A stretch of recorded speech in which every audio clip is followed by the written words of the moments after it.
You're listening to The Real Estate Way to Wealth and Freedom podcast, episode 9. But it's about taking those small pieces of larger pies over many, many deals rather than taking a large piece of a medium-sized deal. Welcome to The Real Estate Way to Wealth and Freedom podcast with Jacob Ayers, providing actionable content to help you along your journey to financial freedom through real estate investing.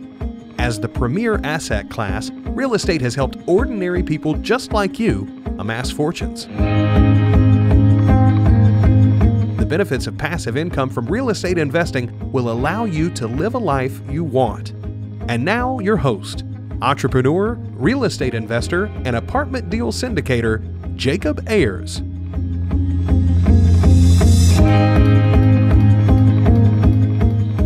Hi, and welcome to the Real Estate Way to Wealth and Freedom podcast. I'm your host, Jacob Ayers. Today we're going to be talking about going from duplexes to large apartment communities with our guest, Reed Goossens. Reed moved to the U.S. in 2012 to pursue a career in structural engineering. However, he discovered a passion for real estate investing along the way. With limited funds and no credit, Reed went from purchasing a small duplex to growing his own real estate investing firm, RSN Property Group. Reed now syndicates large multi-million-dollar deals across the U.S., and he certainly lives up to the never say die Aussie attitude when it comes to being a successful entrepreneur. Reed is also the host of the up-and-coming podcast, Investing in the U.S., an Aussie's Guide to U.S. Real Estate, where he invites other distinguished real estate investors and entrepreneurs to speak with him about their success and help guide other international investors who want to successfully invest in the U.S. Today I welcome on the show Reed. Reed, how are you? G'day, Jacob. Thanks for having me on the show. Absolutely. So, Reed, could you tell us a little bit about yourself and how you got started in real estate investing? Sure thing. Always love talking about myself, right? Right.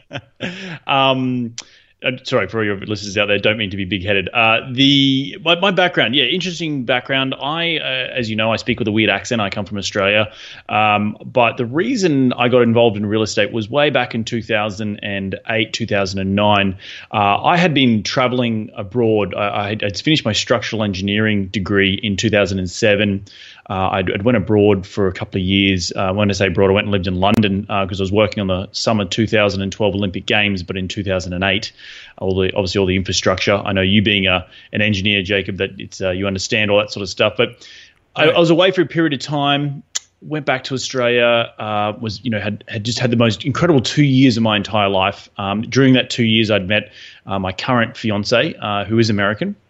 And I also backpacked through New York. I'd visited New York, and I knew I wanted to live in that period of that part of the world at some point in my life. But in 2009, had got a new job back in Australia, and sort of just the highs of my travel had really started, to dissipate. And I just sort of said to myself, like, what the hell am I doing with my life? I'd only just graduated, 3 years earlier, but I just didn't subscribe to this way that society expects you to just get a job and, work for the next 50 years of your life and, 9 to 5 days a week and then essentially just die. So that was something I didn't want to do for the rest of my life. But there was definitely an entrepreneurial spirit inside me, and I didn't know where to focus my energy on. And someone had introduced me to the book Rich Dad, Poor Dad, and that really was like the penny drop for me. And that is sort of how I got started in investing in real estate. And my first deal didn't actually happen until I moved to the United States, but that happened a few years later after I had just consumed as much as I could about real estate investing. So yeah. Yeah, great. So you started studying real estate, moved to the U.S., and decided to jump in once you got here. You started with smaller properties, and what were those like? Yeah, so just to probably rewind, a little bit before then, I moved to the United States, didn't have a job. I just sort of knew that I wanted to live here in New York for a period of time with my American girlfriend, who's now my fiance. And I just packed up my life, quit my job, and we just moved here. We moved to New York City. And I distinctly remember when I first moved to the United States, for all your listeners out there, that the US has a much lower barriers to entry compared to Australia in terms of real estate. And that really intrigued me. And I remember going to my first real estate networking event. I just got off the plane. I was not even 2 weeks on the ground in New York City trying to find a job. And I was at my first, RIA event, the Real Estate Association, Real Estate Investing Association event in New York. And man, I thought, Australia had some great networking events. By gosh, the New York real estate networking events were like something on like steroids, and it was just something else, man. And coming from Australia, it was, I come from a big-ish city, maybe 1.5 million people. It's not as big as New York, so I definitely had to learn really quickly about the New York way of the American way of investing, because it was a lot different to Australia. You guys have here obviously very cheap houses that you can buy for, $50,000, $60,000, $70,000, and they can, cash flow quite nicely. In Australia, you could never find that at all. So for all your listeners out there, if anyone is sitting on the fence about getting involved in real estate, I highly encourage you that, I come from a country where real estate is, think of the Los Angeles real estate market and how hot that is. That's across the entire country. But back to your original question, I got involved in my first deal in, I think, middle to late 2012. I'd been in the United States for about 6 months and attending a lot of, real estate REIA events and just consuming a bunch of knowledge. I was working still as a structural engineer, and I had a bit of money, like not a lot. I think I had about $50,000 I'd saved up. And I don't come from money, Jacob. I come from, very just a medium, blue collar family. My parents are both teachers, so nothing crazy. And they'd always taught me to, invest in real estate. So I did, and I found some really cheaper markets in about 4 hours drive north of New York City in Syracuse. And the reason I chose that market, not for anything particular, but the fact that I could drive there and things were in my price range. So I picked up my first property for about $38,000. I think I don't think it was a triplex. And that sort of, kicked me off, and I had to buy all cash because I had no credit when I first moved to the United States. And that's the start of the journey. Yeah, I think that's great. You just mentioned, if you're on the fence and looking to invest in real estate, well, there are certainly places in the world where it doesn't make as much sense as here. So go ahead and make that jump. And you've gone a step further and done it from an international perspective. So you moved here, knew very little about U.S. real estate, and you still jumped in, and look where you are now. So, if you can do it, then, I'm sure most U.S. citizens have a leg up. Yeah, exactly. And that was, it's why I always, I scoffed when I first moved to the United States about how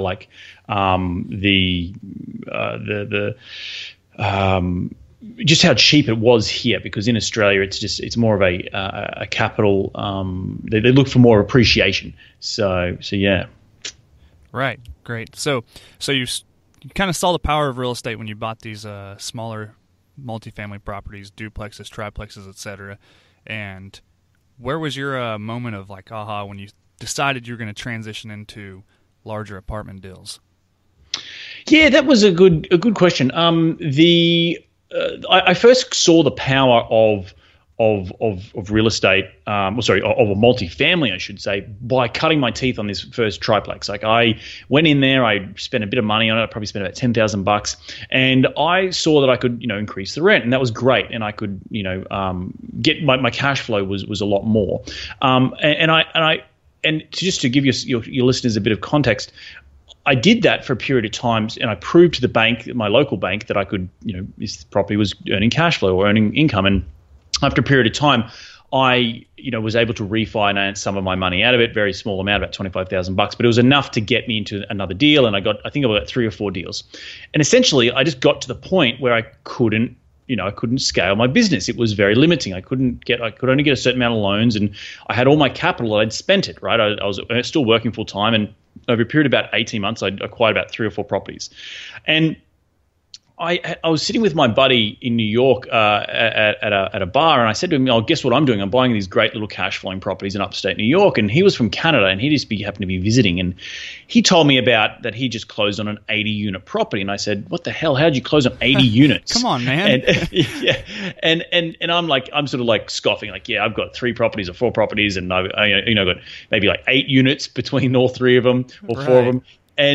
And he sort of then explained to me the power of OPM, other people's money. And it was just, it hit me like a train. And he also explained the power of commercial real estate, where I was going into these smaller residential style properties and I was increasing the cash flow or the NOI, but I wasn't actually forcing the value of the property. And he explained to me how, this, in commercial and larger properties, you could go in, do the same thing that you're doing on the triplex and your duplexes, but do it on 100 units or 50 units or, a 20 unit property. And for that, you'd actually force the value of the property as well as increase the cash flow. And that was sort of the second aha moment in my life. And he didn't really go too much further into that, but that really sort of ignited a spark within me in early 2013. And I went and got myself a real estate mentor because I needed to surround myself with people. I said, okay, I've got to start raising capital.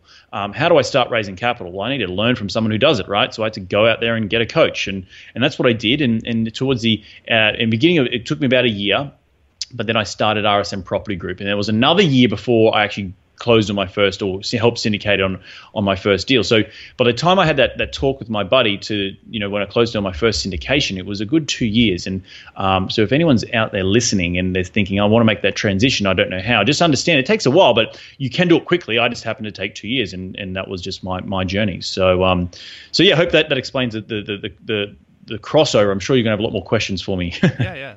Great. That's fantastic. So now you're in larger apartment communities and you're putting together deals. Could you talk a little bit about that and what those things are looking like? Yeah, and I just want to sort of elaborate maybe a little bit more on that process, right? The how do you just went out and got a mentor and boom, it's like magic. Right. You start doing large properties. Yeah, it's a little bit more different than that. That 2 years was a lot of hustle. And it's still hustle today. Like I'm still hustling constantly.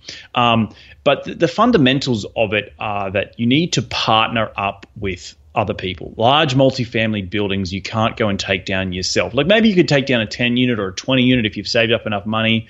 But anything sort of larger than 50 or 100 units that you really want to scale your business or scale your real estate portfolio, you're going to need to bring on some team members. And that may be another partner with capital. It may be someone who's really knowledgeable about how to operate these buildings or find great deals. And in general, my first syndication was a very good lesson of learning about teamwork. And I think there was like 4 partners involved in that particular deal. There was a KP, which made it a 5th partner. There was a lot of people. It wasn't just me. And trying to pool all those resources together, and I took a small piece of a large pie, but it's about taking those small pieces of larger pies over many deals rather than taking a large piece of a medium-sized deal, right? So I was able to leverage other people, and they were able to leverage me, and were able to get into a larger deal. And if I didn't have those team members, I probably would have been in a smaller deal, and I wouldn't be able to scale the portfolio as much as I have today. So the real, lesson learned from all of this is that understand how to leverage mentors. I leveraged my mentor because he had done it before, and I could go out and start raising capital from friends and family because I presented a pitch deck and I said, look, I'm using my mentor's experience and credibility. Look, this incredible team that I've put together, and that gave my investors some confidence. And that there, and then I leveraged another person's experience in the industry who could find great deals, and he partnered on the deal. So we all had to leverage each other's experience and abilities to get that deal closed. And it was a lot of sleepless nights, and we got the deal over the line. And that was really, really key, I think, for your listeners to understand that this is not just, you don't just snap your fingers and it just happens, but to understand the power of leverage, not only in terms of, closing on large properties, 250, 100, 150 units, but also leveraging other people within your sphere and your team that you could maybe partner with to get a larger deal done rather than closing on a smaller deal. So, yeah. Right. Yeah. Those are really good points, Reed. Like you said, those things didn't just happen overnight. People may look at you from the outside and think, wow, Reed just lucked into this property, or all of a sudden just, came across this great deal. But there were 2 years of, you building, laying the foundation of, your success with this industry. So very good points.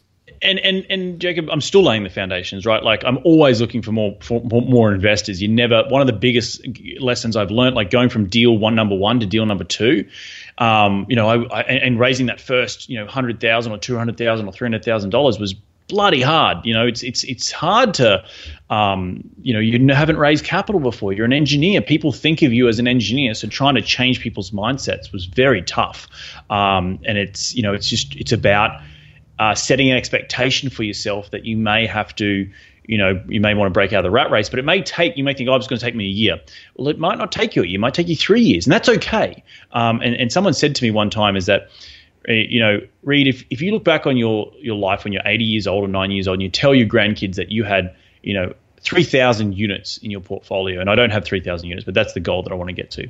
They said, does it matter if you did it in 2017 or 2019 when you put it in perspective? And that sort of really resonated with me that it doesn't actually. And it's okay that I can just keep chugging along, maybe doing 2 or 3 deals a year, and I'll get there one day. But it was really put into perspective about like how to manage my expectations of trying to, whether it's getting out of the rat race or taking that leap from small multifamily to large multifamily. As long as you're consistently working towards your goals, you'll get there. And don't ever lose sight of the end goal, but also set up the correct expectations, because I personally believe that a lot of people give up in this life because they've set the wrong expectations on the front end, and so they think, I'm going to do it in a year, and a year comes and hasn't happened, and they're like, well, I'm going to give up, I'm going to try something else. So I went a bit off topic there, but I hope that understands. That's really good, Reed. I'm kind of guilty myself of setting really lofty expectations and goals, and sometimes those dates roll around and you're not there yet, and you get a little discouraged. But I think at the end of the day, you're right. You just have to keep chugging along and progressing every day, and it's not about maybe reaching that exact goal, but just being better than the day before. So really exactly. Good points. And one of my goals for this year is to close on 500 units, right? And I said, okay, well, how do I get to? I've got to close in every quarter of 175 units, right? Q1's gone. I haven't closed on 175 units. But the fact is, it's also got external factors. I've got to understand that the market's really hot right now and trying to find the right deal. So it will happen. I know something's going to happen. It's all brewing.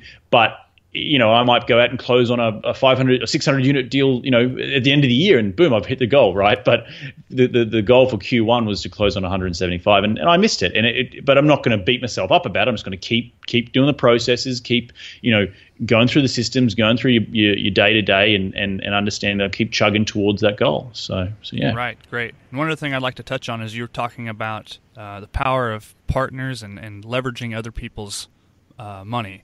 Not only are you leveraging other people's money, but time, resources, experience, so that when you go to the table to, a lender or a property manager or another partner, it's no longer I, but now you have this team of we, and it makes carries some weight with your team there. So, yeah, 100%. And if there's anyone out there listening, I've got a challenge for them. If they I highly recommend, if you are starting out, like say you got a 20 unit or 30 unit property, or even if you're trying to just start to change people's mindset, it's about putting together a pitch deck, and maybe it's a sample pitch deck, right? That you can, maybe a fake deal or whatever, but you're putting together, contents page, an executive summary, a financial overview. Essentially, it's a business plan of what you're going to do with these multifamilies, and then you start presenting it to friends and family and start, walking them through this hard copy and print it out, because people like to touch and feel things, and that's a way to start getting people to change their mindset of who you are as a person, and the fact that you're trying to make that transition into larger multifamily and into syndication. So again, another little tidbit. Yeah, and I know, Reed, you have an ebook about the 4 Ps, and one of those is professionalism, and I think that falls right in line with what you're preaching here is, portraying a professional image and playing the part. Exactly. So now you're into some large multifamily properties. You just closed on your first deal. When was that? The past 2015. Yeah, okay. Could you tell us a little bit about that deal? Yeah, sure. So that particular deal, let's talk about it. It's an interesting deal, very, very interesting deal. So I am in LA. I live in LA, and I moved here from New York in late 2014, just after I started RSN Property Group. And when I first moved here, I knew I had to, get my name out there and start being what's called, I like to call, a key person of influence. And I talk a little bit about that in my ebook. And for any of your listeners, they can get a free copy. I think I gave you one. So if they reach out to you, I'm sure you can give it to them. Absolutely. But the thing was, I started a networking event to get RSN's name out there, to get my name out there, and through that, and it was just meet at a bar and blah blah blah. It was pretty standard stuff. It wasn't anything. Maybe put a bit of education on, and this is again working full time. And through one of my events, a gentleman came, and he was working for a multifamily acquisition company that was based in LA, and he was their asset manager, and his name was Frank, and he said to me, look, I'm also I'm also looking at deals. I've got some pretty good deal flow, and I know how to underwrite correctly. But I need help raising the capital. And I said, well, my mentor had mentioned to me that if I brought him a really good deal, he would help me raise the capital on it. So I sort of said, okay, well, let's have a look at this. This is early 2015. I approached my mentor and I said, hey, look, meet this guy. He's a really interesting guy. He's got some great deal flow. Let's have a look at some of his deals. And it was a little bit, hot and cold for a little bit. Nothing really happened. And my mentor was like, no, I don't really want to raise money. And then I went back to him and, Frank said to me, Reed, can you really ask him again? I was like, okay, let me ask him again. And went back to him and said, okay, well, let's give it a go. We'll give it a crack. And yeah, we over a period of 3 or 4 months, it was a long close, but I raised, I think, about $450,000. It wasn't a lot, but it was a portion of it, and that got me in the deal. Right, again, I had no experience. I was riding on the coattails of my mentor and this other gentleman, Frank. But I got a small portion of a large 250-unit property, and that portion propelled me in a snowball effect. And it goes back to what I was saying before. I've got a small portion of a large deal, but I'd rather have that than a large portion of a small deal. And the credibility that I got from helping taking down 250 units was pretty incredible. And that particular deal was just refinanced at the end of last year. And we picked it up for $14.1 million. Frank, to his credit, has done a very great job in asset managing that thing. The net operating income has been pushed so high that it was valued at $21.8 million. So it was just talk about economies of scale. It just blew. Like I was like, oh my gosh. I look back at the old underwriting. After the 5-year projection we had originally underwritten to, we didn't even project it would hit that much in value after 5 years. Wow. So to hit it after only 24 months was nuts, and we got to refinance 50% of our investors' money back. Obviously the GPs have done very, very well. It was just like a home run. But it comes down to Frank has done a really, really good job, and it was just right time, right place. He came to my networking event, blah, blah, blah. But it was a very interesting deal, and something that I look back on and just what ifs. What if I didn't meet him that night? You know what I mean? So it's interesting. Well, that's really fantastic and an awesome story. Like you say, bringing on partners, you get a little piece of a big deal is better than, no deal at all. So Exactly. All right. So are you working on any other current deals? Yeah, working on heaps. I've got 2 analysts who work for me full time, and they are. They're gonna. I want to transition them into full time. They're currently interns and working part time. I pay them, but they're still at school, doing a great job. They're underwriting a ton of deals. Beginning of 2017, it was like 2016 was a lot of like. I podcast myself. I do a lot of networking. I'm, trying to find deals, and I'm trying to, underwrite them. And I needed to like delegate a few things. So I brought on a couple of team members, which has been incredible. We're underwriting about five or six deals a week.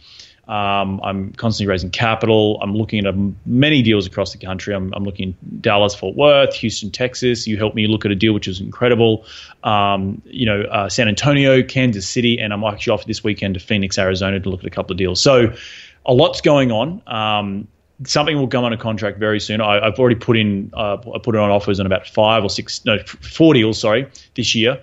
And we probably would have underwritten about 40 deals to get to that 4. So there's a lot of work involved. And I lost out on all of them to other higher bidders, but that's good on them. It didn't work for me at that price. But I'm always working on deals, looking at different things. I just hosted a mobile home bus tour, educational tour event on last Saturday, where a buddy of mine and I went up to his mobile home park, and so I'm looking at other asset classes as well. But yeah, man, the things are going crazy. It's going well. Just continue, and I'm about to launch a book, so it's all going in the right direction. That's awesome, Reed. Thanks. So we've talked about your good deals. Have you had to overcome any bad deals in your? Certainly have. Yes, I certainly have. Could you tell us a little bit about those? Yeah, I can. So it wasn't in touch wood. It's not in multifamily yet. It was in between moving, just before moving to. Just as I moved to LA, I'd partnered with one of my partners that one of the guys I'd partnered with on the little portfolio in upstate New York. we'd purchased a couple of properties in Philadelphia to flip, and I was a structural engineer. I did all the drawings and blah blah blah, and I was kind of managing it. He was on the ground in Philly, and I was managing it from afar, like sort of the business end behind it. And one of the deals we did just went south very quickly, and it was going very well for a long period of time. The problem was that we actually ended up putting a third story on top of an existing 2 stories, and it was a row house, right? So the property next door was 3 stories high, and we could do it by right and by zoning. And essentially, the choice of contractor that it came down to, we went with the cheaper one. He didn't have a lot of experience in the sort of structural framing. It ended up turning out that he'd screwed over a lot of people in the past. He ended up screwing over us a little bit, didn't call the city out when he was supposed to for certain inspections. And it got really ugly, and we essentially had to take over the job, my partner and I, and we had to act as the general contractor. We were calling different subs, the framing sub, the plumbing, the HVAC sub. And then we had to interface with the city. Now, luckily, I had a lot of experience, a better part of a decade, working as a structural engineer. I'd interfaced with many, many cities across the globe, from London to New York to now in Philadelphia. I was having to call these sort of plan checkers to, all these inspectors to sort of get them down off their high horse, and, they're going to fail me on my property that I wanted to get, certificate of occupancy for. And right. It took a long time, but we got there in the end. We ended up selling the property, but I did take a loss. I took about a $40,000 loss. But the big point was that I didn't want to go into foreclosure because we essentially we had to fire the contractor, and we took it over ourselves and ended up finishing the job, and we got it there in the end, but it wasn't all roses and peaches. It was a slog, and it sort of taught me about that flipping is not a passive income. It's a job, and it's a lot more sleepless nights there than helping close on that 250 units. So it sort of put it in context, and I earned a lot more money on that 250 units than I did on that one single family. So anyway, that was sort of a lesson learned in that regard. Yeah, great. Okay, so you've had a lot of success, investing not in your backyard but across the country, and you've got to credit much of that to the team you've built and the systems you've put in place. Could you talk a little bit about how you've built your team and how they've kind of led to or contributed to your success up to this point? You mentioned a little bit about your mentor, but maybe go into some property management and you're an analyst and things like that. Yeah. In terms of mentors, obviously very, very key. Like if you're thinking about taking that next step, get a mentor. There's a lot of them out there.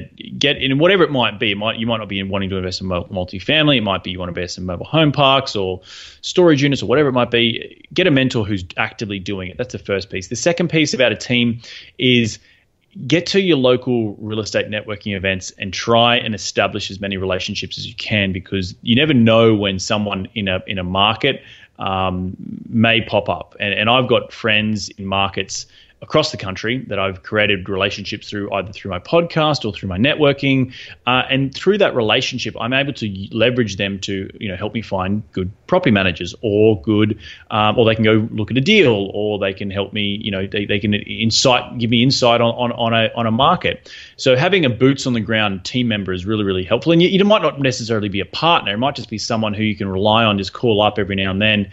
You build rapport with them, and they just, you say, hey, I'm looking at a property in Kansas City. Like, what do you think of this area of the city? Is it a go, or what do you think? And they might give you some feedback. And typically, if you're with like-minded individuals, and that's through that networking portion that I was speaking about, people are more willing to help you out because you're a good person, you're a professional. Maybe you can cut them part of the deal if you find them a good deal. Whatever it might be. You're creating relationships, constantly creating relationships, and those relationships always can be used to help vet a deal, help find the better team members, maybe find some capital. So I encourage everyone, if you are investing out of state, to try and establish a local presence, and that just might be you might have to fly there, check out the neighborhoods, do a tour out there, meet some local people at the local RIA event, try and befriend them, and then over time you can try and use them to help you close on more deals. And I've, as I said, I've got people in Dallas Fort Worth. Jacob, you helped me with that Houston deal, and that there can be really, really powerful when you're trying to spread your wings, so to speak, and invest out of state. So I hope that answered your question. Yeah, great advice, great stuff. Well, Reed, you're rocking and rolling along, taking down properties left and right, it seems. What are your future goals, and what's the future of RSN?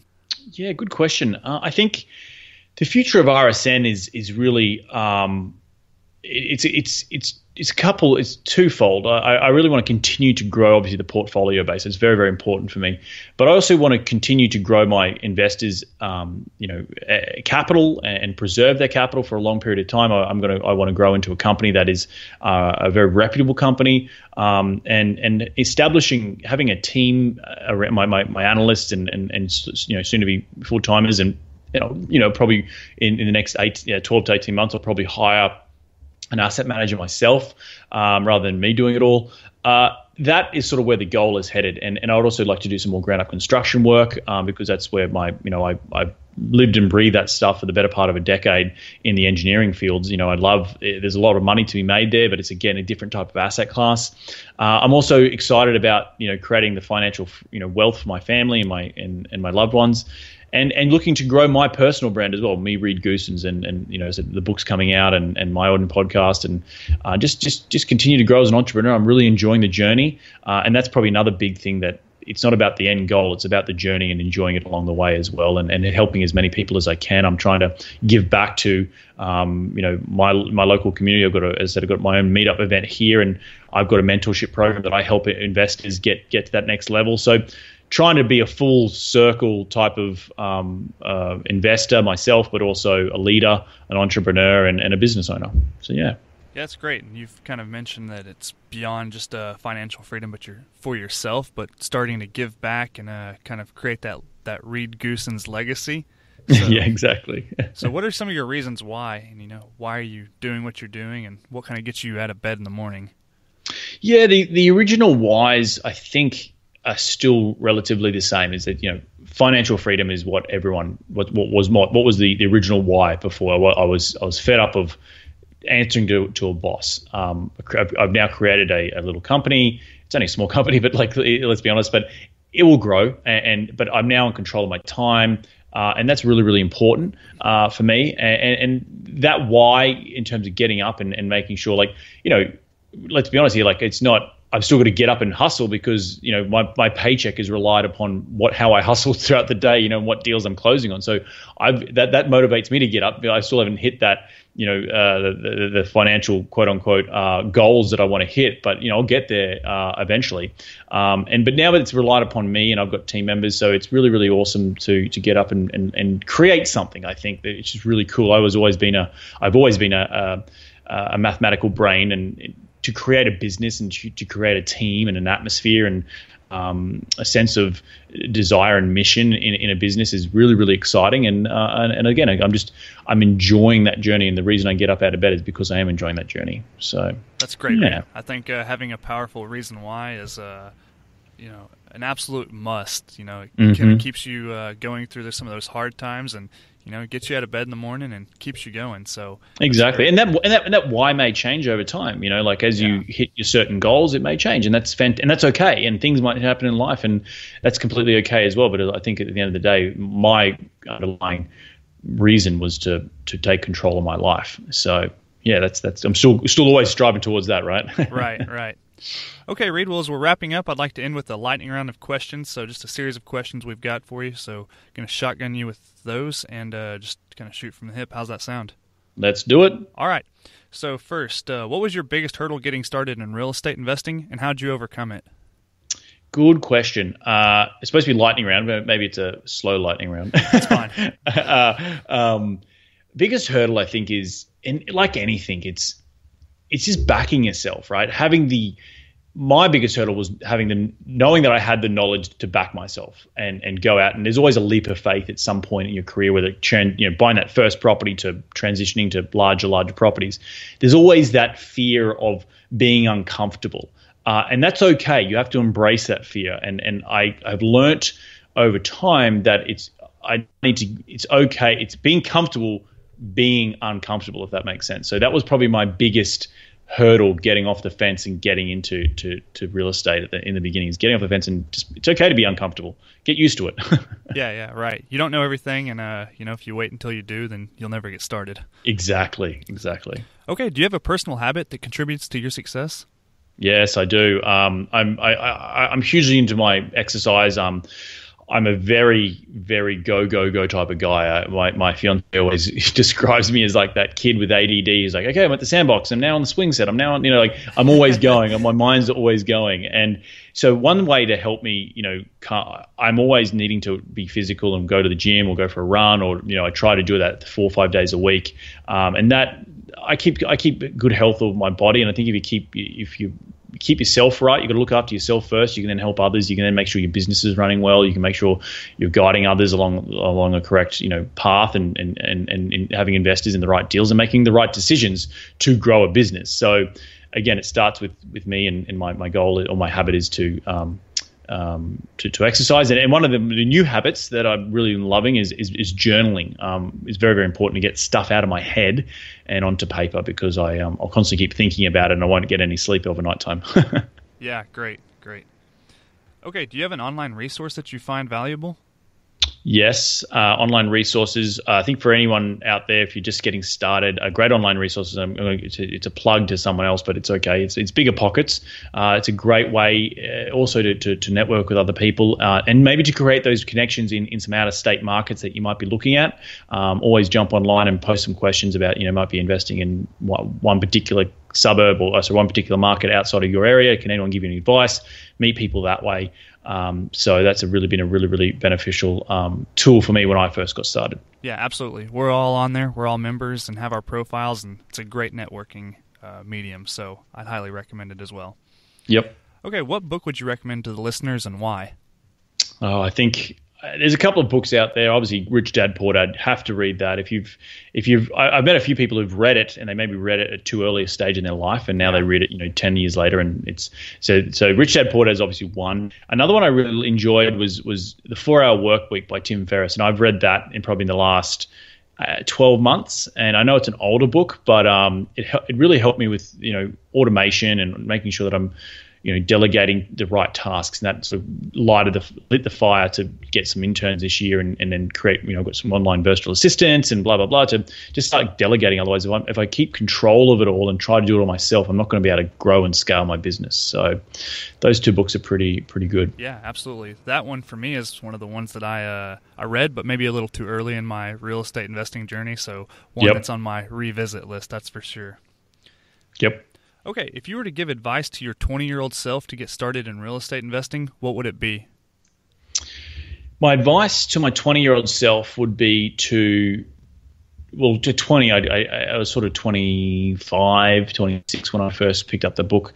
I think it would just be that, I look back and I've had pretty incredible experiences, and I wouldn't give any of those experiences up to give to where I am. Because when I was 20, I was at university and I had a great, I enjoyed university. I went traveling for a couple of years, backpacking, and all those things I think help towards your craving to maybe change whatever it might be in your life. So my advice to my 20-year-old self is keep probably doing what you're doing. You'll get there eventually, and keep hustling, and also, never give up. That's probably the biggest piece of advice. It is never keep striving towards your goals, and never stop being better than you were the day before. So, yeah. That's great. I couldn't agree more. All right, Reed. Well, we're starting to wrap up. You happen to have your own podcast called Investing in the U.S., an Aussie's Guide to U.S. Real Estate with Reed Goossens. And you have RSN Property Group. Is there any place else our guests should go to find more about you? or connect with you? No, those two websites. Coming up soon is my personal website, readgoossens.com, but that's not up and running just yet. But okay. those two, either on iTunes, with my podcast, and or on RSN Property Group. And if anyone is in LA, I'm always eager to go out for coffee or a beer or lunch or whatever. So you can always hit me up, and you can hit me up at Reed, that's REED, at rsnpropertygroup.com. R for Roger, S for Sam, N for Nancy. So yeah. All right, great, Reed. Well, we certainly appreciate having you on the show today, and it was a pleasure talking with you. Hey, man, thank you so much. Keep up the great work. This is an incredible podcast. It's going to reap you so many benefits and rewards, and you're going to open some incredible doors. So I'm wishing you the best of luck. Thank you. I look forward to it, Reed. Cheers. Take care. All right, that wraps up our episode today with Reed. Reed is a great guy, and he brings a unique perspective to U.S. real estate investing. I hope you're receiving value from this show. If you like what you've heard so far, I invite you to let me know by leaving a rating and review. Please subscribe to the show to be notified of future episodes. As always, if you have any questions or comments, feel free to contact me at www.jacobayers.com or email me at info@jacobayers.com. Until next time, signing off, I'm your host, Jacob Ayers. You've been listening to the Real Estate Way to Wealth and Freedom podcast, providing you actionable content to build your real estate empire.